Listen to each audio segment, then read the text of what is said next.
In this lesson, we're going to take a look at how to draw a bird using Derwent colored pencils. We're going to start by lightly and loosely drawing with an HB graphite pencil on Bristol paper, and I'm using the vellum surface here. We're just going to lightly and loosely define the shapes of the bird in the early stages before lifting off some of the graphite using a kneaded eraser. As I mentioned, we're going to be using the Derwent Studio colored pencils, and these are high-quality colored pencils manufactured by Derwent.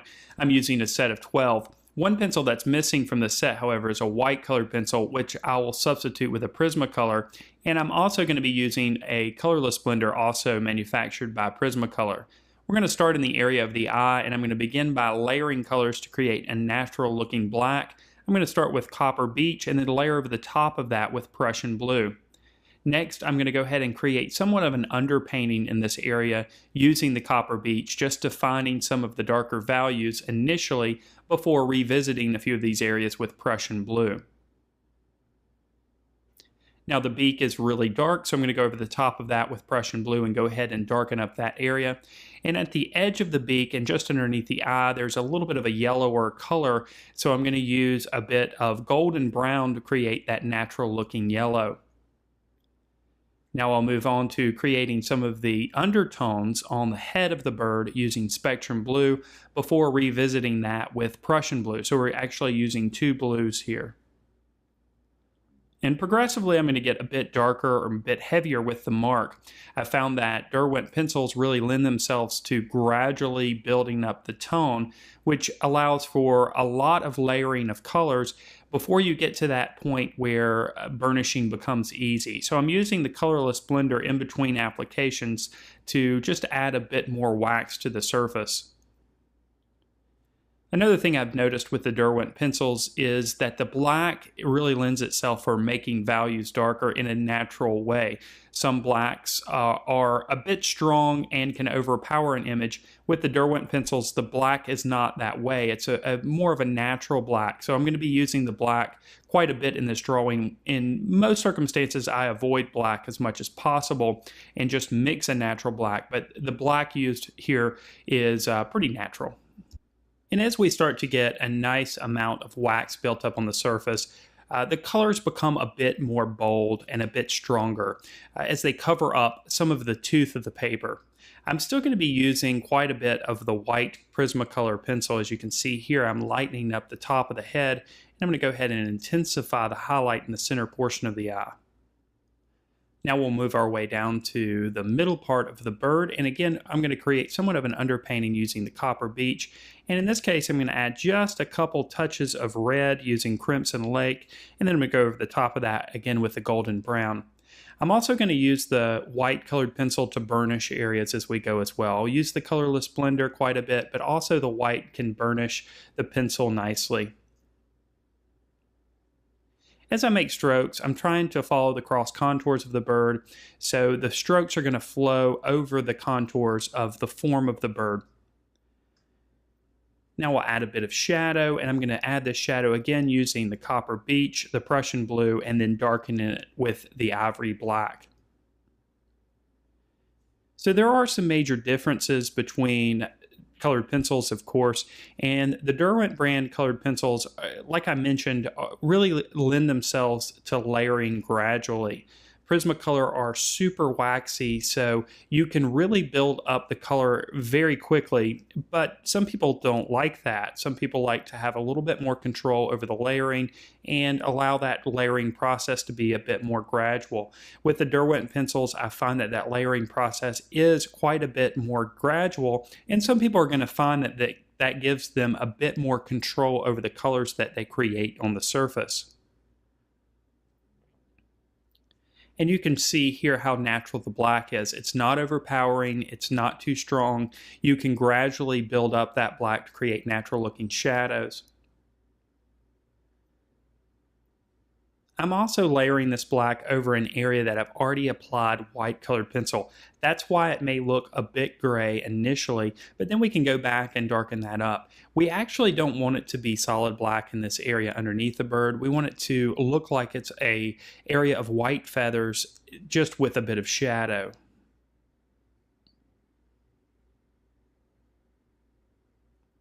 All right, let's move our way to the wing here. And again, we're going to start with a bit of that spectrum blue initially.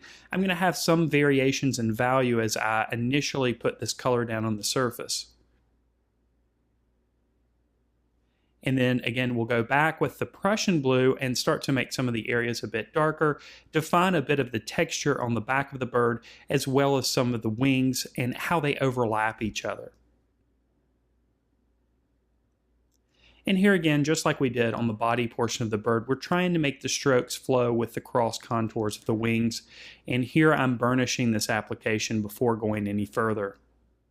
Now with a good bit of wax on the surface, we can go back with the black and it will produce a very natural, darker version of the blue. Right around the edge of the wing, there are some black markings, so we're going to be a little bit more vigilant with the marks that we make in this area and let that black be a bit crisper.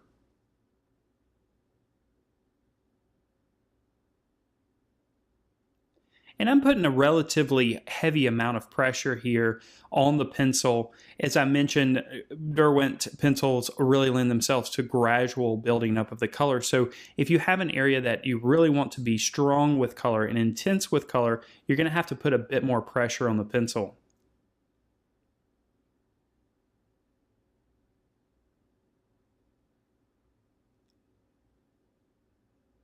We'll just continue those markings down to the tail feather area of the bird. One benefit to using the Derwent pencils is the amount of time that the pencil stays sharp. With softer colored pencil brands like Prismacolor Premier pencils, the pencil is going to dull relatively easily. You don't really see that here with the Derwent Studio pencils. The pencil stays sharp for a longer period of time, allowing you to produce details. I'm going to go back here with the white Prismacolor pencil and just lighten up a few areas.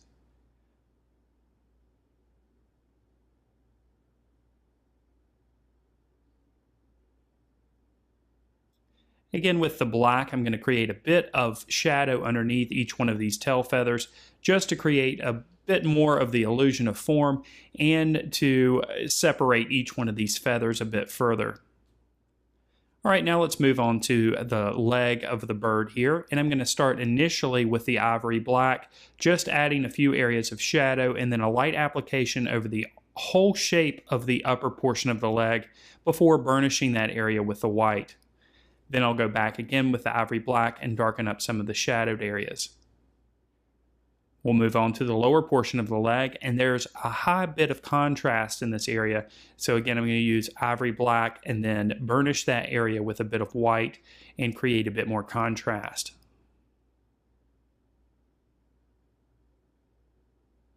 The high contrast continues down in the area of the talon of the bird. So again, we're going to start initially with ivory black and just define those areas of shadow and a bit of texture. Again, we're going to follow the cross contours of the form of the talon as we add those marks. Now, I'm not going to leave it just with the ivory black. I'm going to go back with a bit of the copper beech just to warm that area up just a bit.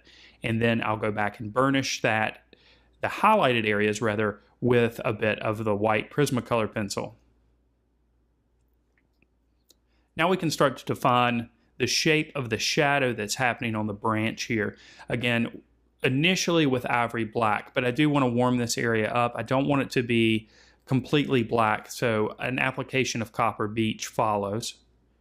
Then we can start to define some of the texture on the branch. The light source is originating from the left side, so the left side of the branch is going to be a bit lighter, and the right side of the branch, of course, is going to be a bit darker. We'll warm up this application with copper beech before burnishing again with the white Prismacolor pencil. Then we can go back with the ivory black and make some of those shadows a bit stronger, increasing the contrast and defining that texture a bit further. And you'll really find that once you've got a good amount of wax on the surface, you can really layer those details right on top. I'm also going to use a bit of the mineral green color here just to make a bit more of a natural look to the branch. I don't want it to be necessarily a stark gray. I do want it to have a bit of a natural tone associated with it. So a light application of that mineral green gets that done. And then we'll address the back edge of the branch the same way we did the first part, by first layering the ivory black, adding a bit of warmth with the copper beech, then burnishing that area with a white Prismacolor before going back with the ivory black, and then lastly with the mineral green. And then our drawing of a bird is complete using Derwent colored pencils. If you're interested in learning more about colored pencils, I encourage you to check out the colored pencil course, which includes 22 modules completely devoted to learning how to draw with colored pencils. We cover landscape drawing, still life, portraiture, all different types of colored pencil techniques and applications, as well as watercolor pencils, combining watercolor with colored pencils.